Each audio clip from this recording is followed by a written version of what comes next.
Like many other games of the time, Mega Man Battle Network 3, as well as the following games in the series, followed Pokemon's example and were split into two different versions. However, since Battle Network 3 White and Blue, known as Black in Japan, weren't released simultaneously, some people see Blue version as actually being an update of Battle Network 3. Going by this logic, this would make Battle Network 4 the first game in the series to truly be released as two different versions. It's kind of funny to point this out, as it makes the titles Red Sun and Blue Moon seem to mirror Pokemon Generation 1's Red and Blue versions. This version split coincided with the introduction of the Double Soul system, in which Mega Man EXE can copy the appearance and abilities of other Navis in the game, similar to classic Mega Man. One of the key differences between Red Sun and Blue Moon is the Double Souls that can be obtained in each version. Battle Network 4 has a total of 12 different Double Souls, with half of them given to each version. Since the two versions of the game have completely different souls, they can often feel like two completely different games.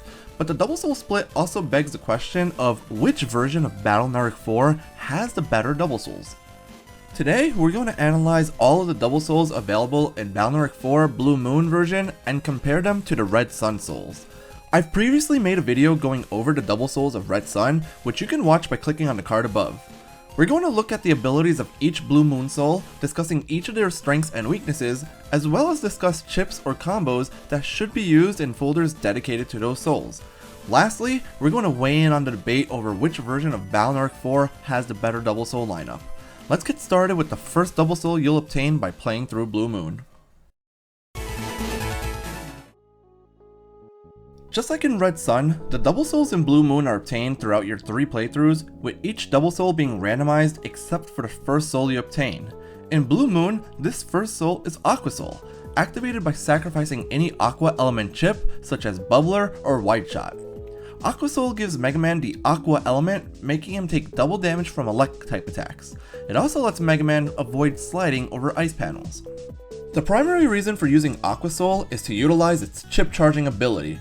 Aqua Soul lets you charge any non-dimming Aqua element chip, causing the chip to deal double its usual damage. This can make chips such as Bubbler powerful tools in the early game. Aqua Soul's Charge Shot is also a Bubbler attack, although it only deals 20 damage. Despite this, the attack can be useful due to its near immediate charge time. Although the chip charging effect sounds strong on paper, Aqua Soul is held back by the limited number of useful Aqua element chips in the game. None of the Aqua chips in the game are particularly strong, and the best Aqua combo, Blizzard plus Element Ice, is only a 2-hit combo on Navis. That being said, Aqua Soul can be pretty good in dedicated Aqua folders, and is especially strong against Burn Man. There are several chip codes you can dedicate to using Aqua Soul, like the H and V codes, which both contain Blizzard and Element Ice, although the V code is a bit stronger since that also contains the Geyser chip. You can also try a D code folder, as this code contains the Wide Shot 1, Bubble V, and Bubble Side chips. Overall, I personally enjoy Aqua Soul, and I recommend trying it out. Higsby and Numberman make a reappearance as fightable opponents in Blue Moon, showing up in the game's first tournament. Number Soul is activated by sacrificing a plus type chip such as Attack plus 10 or Color Point. I highly recommend sacrificing those Attack plus 10 chips, since Number Soul more than makes up for it. When Number Soul is active, Mega Man gets plus 10 attack on all non-element chips. More importantly is the way that Number Soul competes with Red Sun's Search Soul. When active, Number Soul provides Mega Man with Custom Full, meaning that you'll have access to 10 chips in your custom window instead of the usual 5. This is a great ability for helping you find your chip combos in your folder. Lastly, Number Soul's Charge Shot is a Dice Bomb, which Mega Man throws 3 spaces ahead. The die will deal damage in a 3x3 area after a delay, with the damage being equal to the dice roll times 10. Unfortunately, if the die lands on an enemy, it'll only deal a weak 10 damage. Just like Search Soul, Number Soul should absolutely be used in any chip folder due to its custom full ability. Having 10 options in your chip folder is vastly superior to having only 5 to 8 chips, especially considering that getting between 6 to 8 chips in your custom window requires taking up space in your Navi customizer. Number Soul is a good option for building up your chip combos like the Silver Bullet combo, which I'll be discussing a bit later. Overall, Number Soul is an amazing soul to use. The second tournament in Blue Moon can give you 2 great Double Souls, with one focused on offense, while the other focuses on defense. The defensive soul that can be obtained is Wood Soul, which you can get from the returning Sal and Woodman. This soul is activated by sacrificing wood chips such as Boomer or Side Bamboo. It also has a weakness to fire type attacks, taking double damage from them. Like all other wood type transformations throughout the series, Wood Soul gives Mega Man the ability to heal his HP while standing on grass panels. Unfortunately, Wood Soul does not set up any grass panels itself, meaning that you need to set up your own grass or have it already present on the field. The best ability that Wood Soul gives you is Status Guard. This makes Mega Man immune to all status conditions such as paralysis or confusion. This ability single-handedly hard counters Thunder Soul in PvP matches. Lastly, Wood Soul gets a Gaia effect on wood chips. This means that when you load a wood type chip followed by a non-element chip, the wood chip will absorb the non-element chip and add that chip's attack power to its own. Lastly, Wood Soul's charge attack is a wood tornado, hitting exactly 2 spaces ahead of Mega Man and dealing 20 damage over 8 hits for a total of 160 damage. Wood Soul is another option that could be used in any folder, specifically because of the Status Guard effect. Although Gaia Power sounds good in theory, in practice it isn't the most useful ability, as there aren't really many good wood chips that can abuse it. You should consider using the wood powder chips, especially in Star Code, in any folder you plan to use Wood Soul in, as this chip can let you set up your own grass panels to heal on. Overall, Wood Soul is a pretty fun one to use, though I do wish it was a bit stronger. The next soul that can be obtained in the game's second tournament comes from another returning Navi, Tamako's Metal Man. Metal Soul is activated by sacrificing any breaker type chip, such as Air Hockey or Big Hammer. As mentioned, this soul is going to be an offensive powerhouse. To start, Metal Soul changes Mega Man's Buster into a Break Buster, allowing it to damage through guards and shields. Its charge shot, Metal Fist, also has a breaker attribute to it. This attack deals 160 damage to the panel directly in front of Mega Man and pushes enemies back. The real use of Metal Soul, however, is in its own chip charging ability. Metal Soul allows you to charge non-dimming breaker or non-element chips to give them double damage.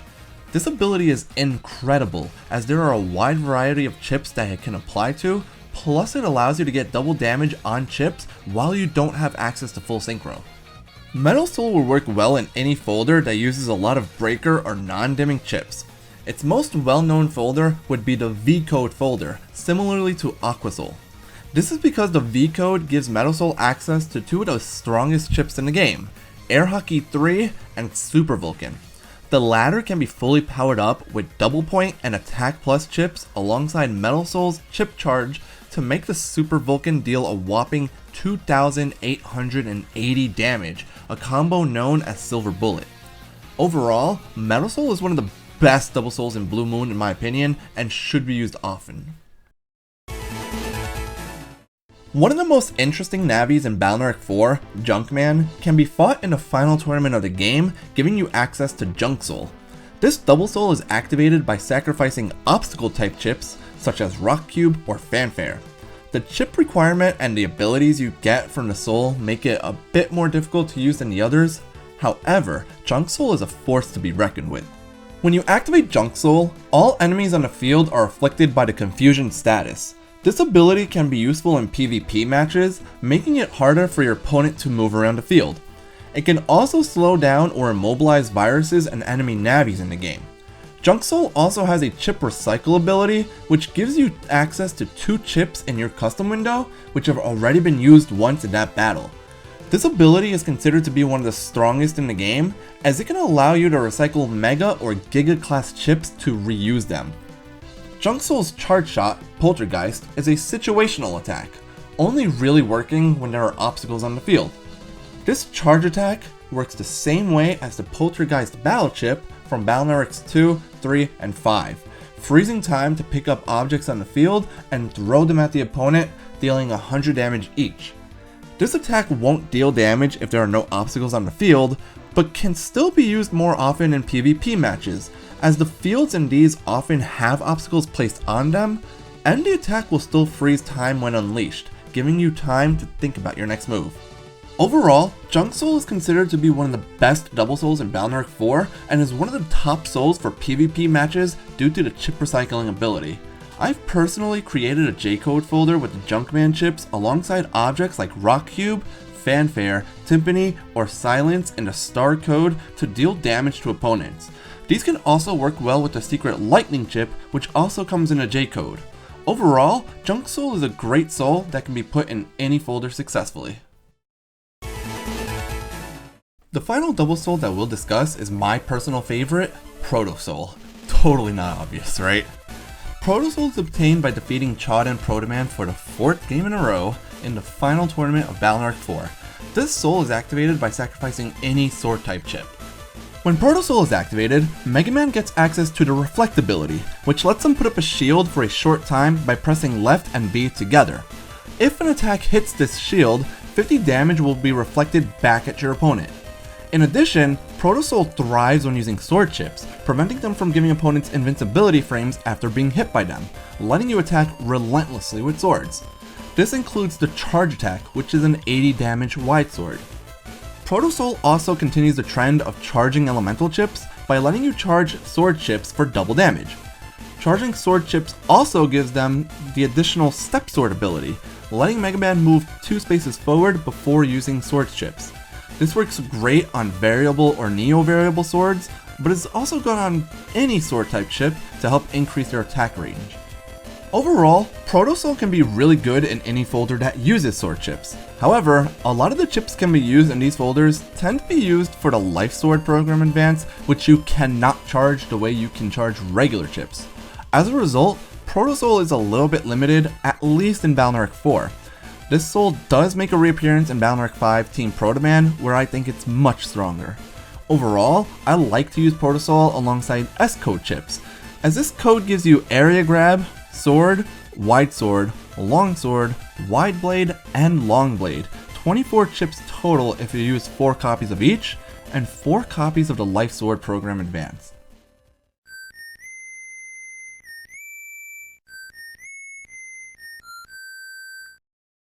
Now that we've looked at all of the souls available in Blue Moon, it's time to make the comparison between both versions of the game. Back in my Red Sun video, I pointed out that the strength of Double Souls in that version is imbalanced, with all of the strength of Double Souls being on Search and Roll Souls, whereas the others are generally niche. Blue Moon pulls a full 180 on this, with nearly every soul in Blue Moon being useful in some way. Even the worst soul in Blue Moon, Aqua Soul, is as good as some of the moderate souls in Red Sun. On top of that, each soul in Blue Moon is good in either main game or PvP scenarios, or can be useful in both. At best, I would say that Roll and Search souls can compete with Blue Moon's options, but even this statement doesn't really say much given how busted Search Soul is in general anyways. Overall, if you want to play towards having better Double Souls, Blue Moon is the better option in my opinion, and that's despite me having nostalgia for Red Sun. This is a notion I've held for a long time, but researching the souls in Balnark 4 over the past few weeks has really made me change my opinions on some of the souls in this game. I hold Gut Soul in much higher regard than I did before doing my research, and I'm looking at Proto Soul in a more analytic manner rather than just saying it's amazing because I love using it. With all this said, please remember that although this video and its Red Sun counterpart are breakdown videos analyzing each Double Soul, my personal opinions do have an impact on what I've said about how good each soul actually is. There are many people out there who believe that Red Sun has the better Double Souls, and their opinions are perfectly valid as well. My goal here was to give fans and newcomers to the Balnark series somewhere to go for information on each Double Soul so that they can make up their own opinions on which souls are better. Also, keep in mind that I've tried my best to mention PvP for some of these souls, as people have a tendency to discuss whether souls are good in the main game or in PvP, rather than in both. Souls that may seem weak in the main game are sometimes considered to be the top tier souls in PvP after all. This concludes my analysis and breakdown of all 12 Balnark 4 Double Souls. If you enjoyed the video or found this information helpful to you, please give the video a like and comment on which Double Souls you like to use in the comments to help out with the algorithm. And if you haven't subscribed to my channel yet, please feel free to hit that sub button to help me out. I'll be working on Balnark content for a while, with plans to discuss the Balnark 5 Double Souls at some point in the future. I'm also looking into doing a bunch of videos going over various folders from games throughout the entire series, so keep an eye out for that. And lastly, I'm still streaming the entire Balnark series, including post-game content, over on my Twitch channel, linked in the description below. As of the time of this video's upload, I should still be on Mega Man Balnark 2, working my way towards that post-game, so definitely keep an eye out for that. And as always, thanks for watching.